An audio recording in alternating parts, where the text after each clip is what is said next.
Okay, welcome to another edition of The Right Call. I'm here with hockey expert Chris Rosinski, who unfortunately is a Devils fan, but we're not going to hold that against him in this podcast. But Hey, thanks for having me. Chris, we're happy to have you on the show. And Chris, the topic tonight is headshots in the NHL. And I want to, I know you saw the hit by Tom Wilson on Brandon Carlo, but here's what I want to ask you, Chris, is I'm so confused by the rules in hockey.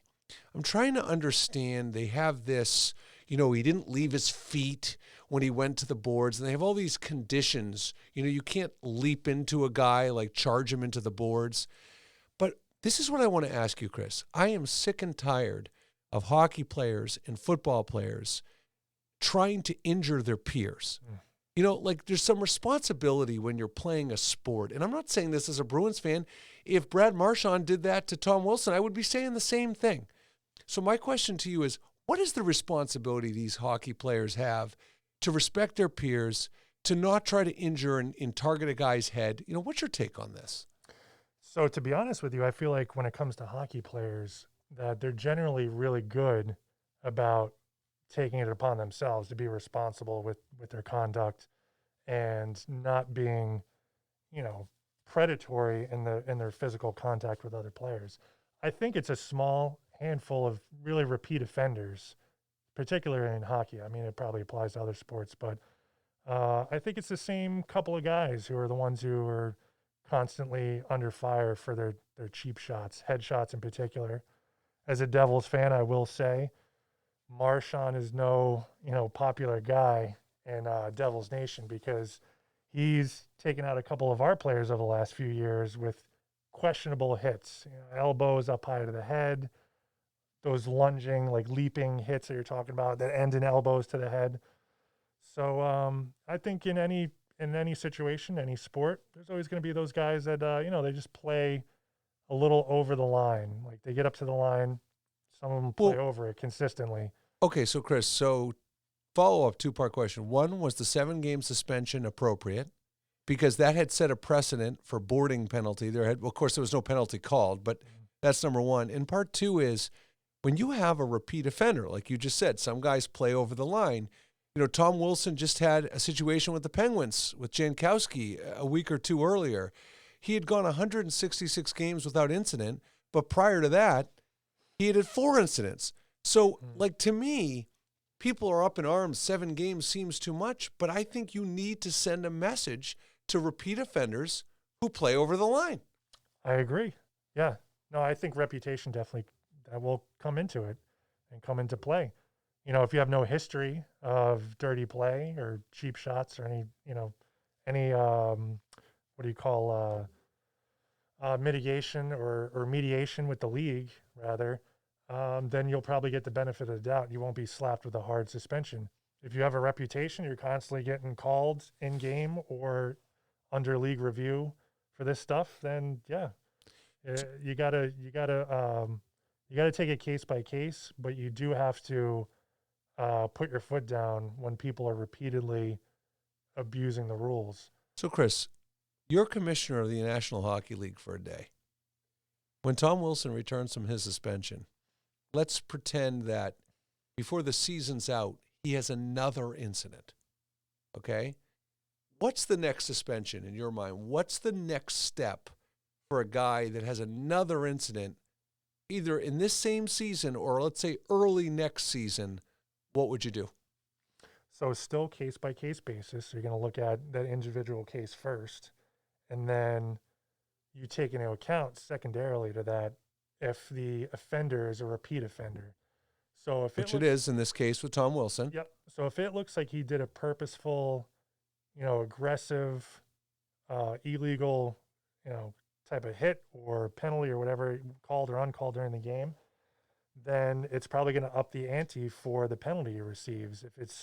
And what should it be? If it was up to you the next time, a similar situation, right. This time it was 7 games, what should it be next time?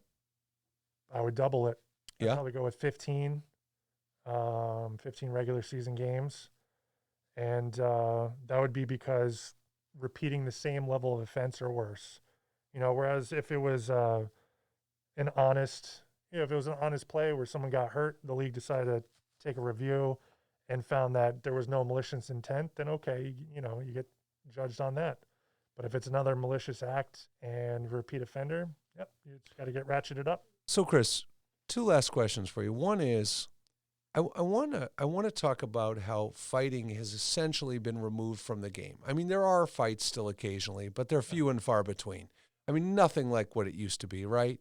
So my question to you is, for the fans out there who said, and a lot of players and coaches have said this too, if you eradicate fighting or try to essentially remove it from the game, you're going to have guys that take liberties and take things into their own hands.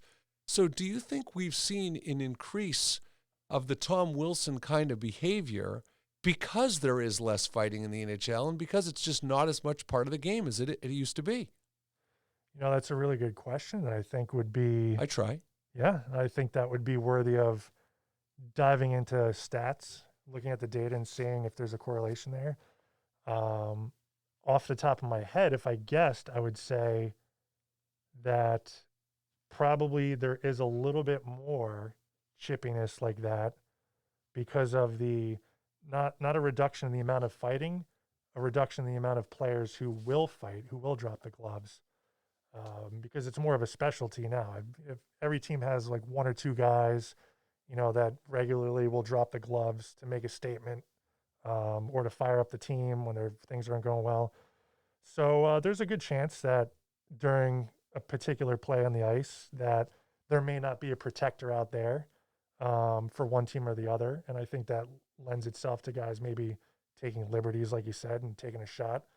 Whereas when there are the fist throwers on the ice, I think they do a good job of guys kind of like police themselves and they know what they can get away with, what they can't. So I would say instinctually, there's probably a little bit of an increase to answer your question.